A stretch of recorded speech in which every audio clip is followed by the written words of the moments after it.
When your sport pole has arrived, the first thing you want to do is remove the packing list from the outside of the box. You'll find your packing list or invoice, easy to install supplement, and height chart. After you open the box, pull out the instructions manual and open to page 2 to review the box contents. Additional items that are sold separately are the tape measure, the stud finder, the magnetic level, and a hex key set. The large poles are your main pole pieces. The B pole is one of the large pole pieces.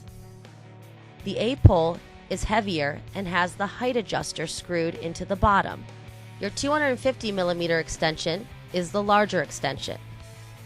The 125mm extension is the smaller one that comes attached to your 180mm X joint.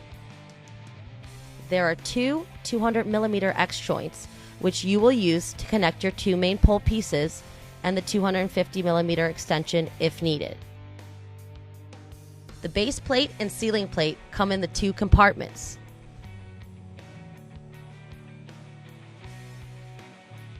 The foam padding comes in the elastic strap or inside the 250mm extension. Tools are located on top of the base compartment and include one hex key and one straight rod. Now that you're familiar with your box contents, the next step is to measure your ceiling height. Please note, if you're installing it on carpet, you'll have to add 1/2 to 2 inches depending on how thick your carpet is. Next, locate the beam or joist in your ceiling using a stud finder.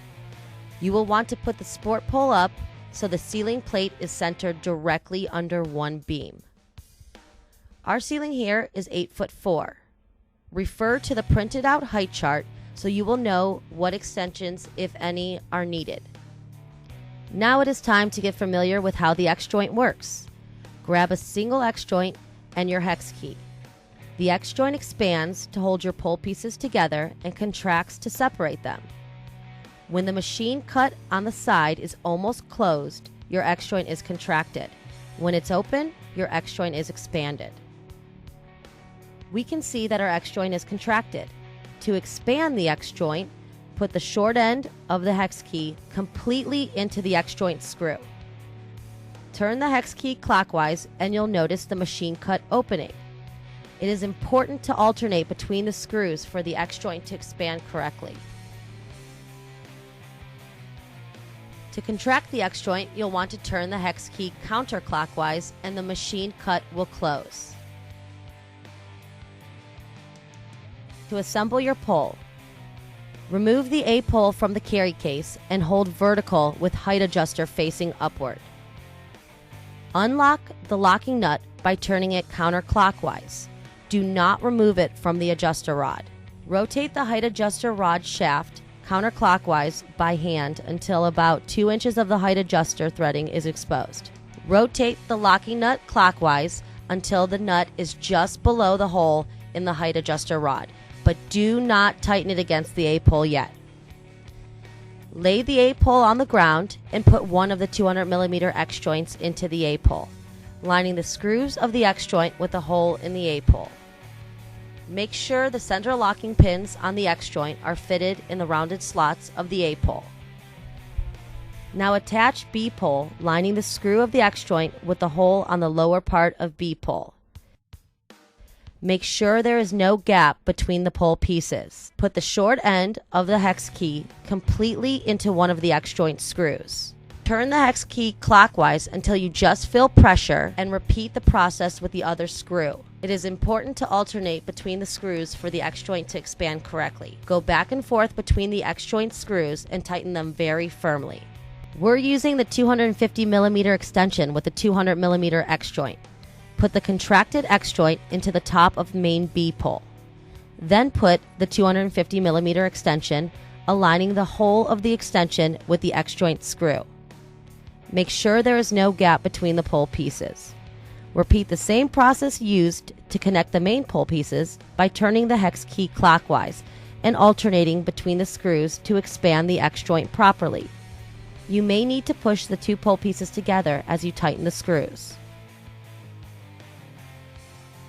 Put the upper support plate onto the B-pole or top extension, making sure pins of the upper plate line up with the rounded slots of the B-pole or the upper extension. Slide the height adjuster, which is at the bottom of A-pole, into the articulating base. Lift the pole upright.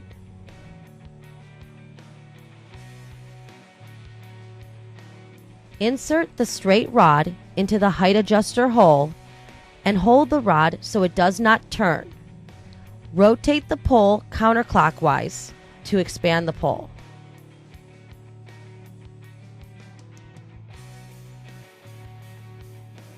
When the upper support plate is fairly tight to the ceiling, make sure the pole is level. Magnetic levels are easiest to use by walking around the entire pole. If it is unlevel, adjust the pole by moving the lower part of the A-pole and the base. Keep turning the rod until the plate is firmly tight to the ceiling. You do not want to over-tighten, but the plate should not move. Do final check of pole stability by shaking back and forth and making sure upper support plate doesn't move. Turn locking nut counterclockwise by hand so the nut rises up the adjuster rod. When it reaches the bottom of A-pole, put straight rod in the locking nut hole, hold the A-pole and turn counterclockwise until it is firmly tight to the bottom of the A-pole. Keeping the locking nut tight to the bottom of the A-pole is the most important step to make sure your pole is stable. If necessary, cut foam to cover the height adjuster threads. Now you are ready to use and enjoy your sport pole. If you are planning to leave your pole up for an extended period of time, make sure your locking nut is always tight to maintain pole stability, and clean your pole with rubbing alcohol. To disassemble your sport pole, put the straight rod in the locking nut hole and turn clockwise to unlock the nut. Use your hand to unscrew the nut to just below the adjuster hole. Put straight rod in adjuster hole and turn counterclockwise until the ceiling plate is barely loose. Then hold the rod with your foot and turn entire pole clockwise to lower the ceiling plate from the ceiling. Lay the entire pole on the ground, remove the ceiling plate and the base. Use the large hex key to contract all X joints by turning hex key counterclockwise. Then separate all pole pieces from the X joints. Pack your pole in the carry case by putting the largest pole pieces on the edges and the smaller pieces in between.